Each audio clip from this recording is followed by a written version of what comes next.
오늘 우리에게 허락하신 말씀은 중요하지 않은 것에 힘 빼지 말자라는 제목으로 말씀을 나누도록 하겠습니다. 오늘 야고보가 모든 상황을 정리하듯이 이야기를 하는 것으로 볼 때 야고보가 이 회의를 주도해서 이끌어가지 않았나 하는 추측을 우리는 할 수 있습니다. 모든 이야기를 듣고 야고보가 이 상황을 정리하려고 합니다. 그가 이 문제를 정리하면서 이방인에게 할례가 없어도 하나님의 은혜는 분명히 있다는 그 주장을 뒷받침하는 첫 번째 이유는 14절에 시몬이라는 사람은 베드로를 지칭합니다. 그 베드로가 말하는데 그가 본인도 이방인에게 하나님의 인도가 있다는 말을 전했습니다. 이방인들을 향한 하나님의 뜻은 분명히 있다는 것입니다. 저희가 같이 나누었지만 고넬료와 베드로가 만난 사건에서도 베드로의 처음 그의 마음이 오늘 이방인을 향해 주장하는 바리새파 유대인들과 동일한 생각을 갖고 있었던 사람이었습니다. 베드로도 선민 의식이 강했던 사람입니다. 그러나 인정할 수밖에 없는 하나님의 명령과 하나님의 일하심이 분명히 있었다는 것을 말해주고 있습니다. 야고보가 주장하는 두 번째는 아모스 9장 11절에서 12절 말씀을 갖고 하나님의 뜻을 주장했습니다. 그것이 바로 오늘 본문 16절에서 18절 말씀입니다. 야고보는 17절에 아모스가 만국을 기업으로라는 단어를 이방인들로 주를 찾게 하려 함이라라고 이야기합니다. 끝으로 마무리하면서 야고보가 말하는 것은 이방 사역은 이미 하나님의 역사가 확실하게 있는 사역이니 우리가 복음 증거에 중요하지 않은 것으로 힘 빼지 말자라는 이야기를 합니다. 어떤 형식보다 그 안에 하나님의 역사가 있냐 없냐가 중요하다는 것입니다. 만약 하나님께서 반대하는 일이었다면 하나님의 임재는 일어나지 않았을 것입니다. 그리고 20절을 통해서 하나님과 우리 사이를 단절시키는 다른 것들을 조심하라고 이야기합니다. 우리가 지금 집중해야 할 것은 이방인들이 하나님과 관계 속에서 단절되지 않는 것이 더 중요하다라는 것을 이야기하고 있습니다. 성령님이 그들 안에서 순간의 신앙이 아니라 신앙을 지켜나가는 것이 더 중요하다는 것입니다. 신앙생활에서 가장 중요한 것은 하나님의 뜻이 있는 곳을 제대로 걸어가고 있는가 이것입니다. 내가 하나님의 뜻도 없는 곳에서 힘을 빼고 있진 않은가.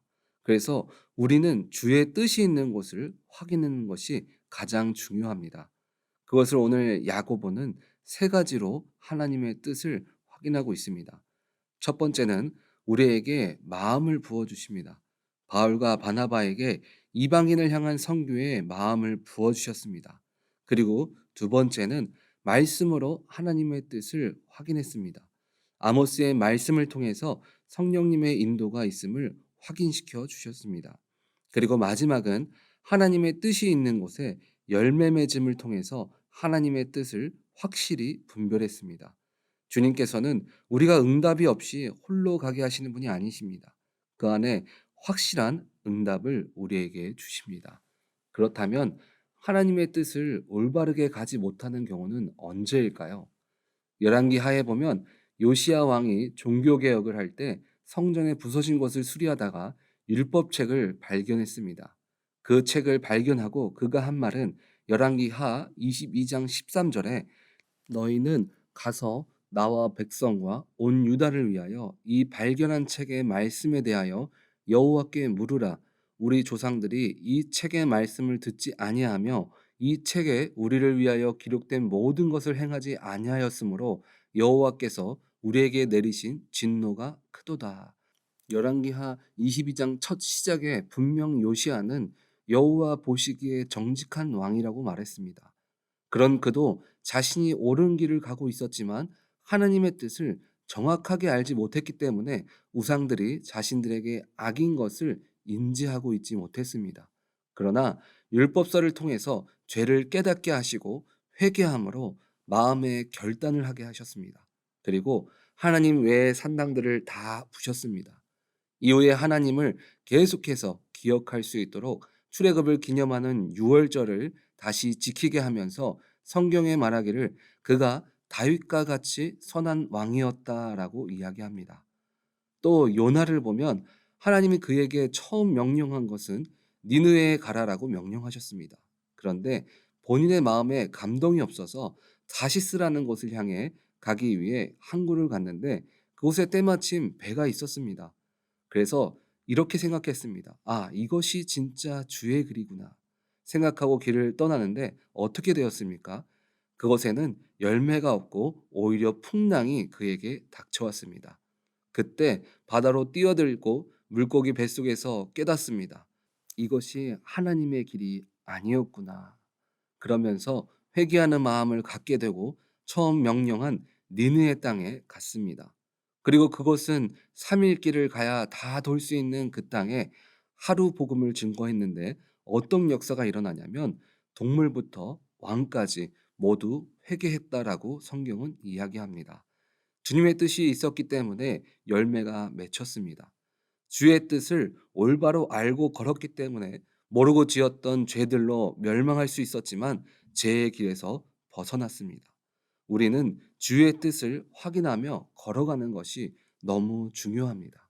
만약 내가 가는 길이 내가 기도하는 그것이 주님의 뜻이 확실히 있는 곳이라면 어떤 어려움이 있어도 그것을 지켜나가야 합니다. 그런데 그것에 하나님의 뜻이 없이 내 생각으로 그 자리를 견디고 있다면 오늘 야고보가 이야기한 것처럼 힘쓰지 말아야 할 곳에 힘을 빼지 말고 하나님을 바로하는 것에 힘쓰는 자리로 빨리 돌아가야 합니다. 그래서 우리 오렌지 한인교회 식구들은 신앙생활 가운데 그리고 삶 가운데 주님의 뜻을 확실히 확인해 나아가며 하나님의 뜻이 없는 곳에서 힘을 다 뺏겨서 정작 하나님의 길 앞에서 주저하는 자가 아니라 하나님의 뜻이 있는 곳에서 눈물로 씨앗을 뿌리고 기쁨으로 단을 거두는 복된 삶을 사시기를 간절히 바랍니다. 아멘.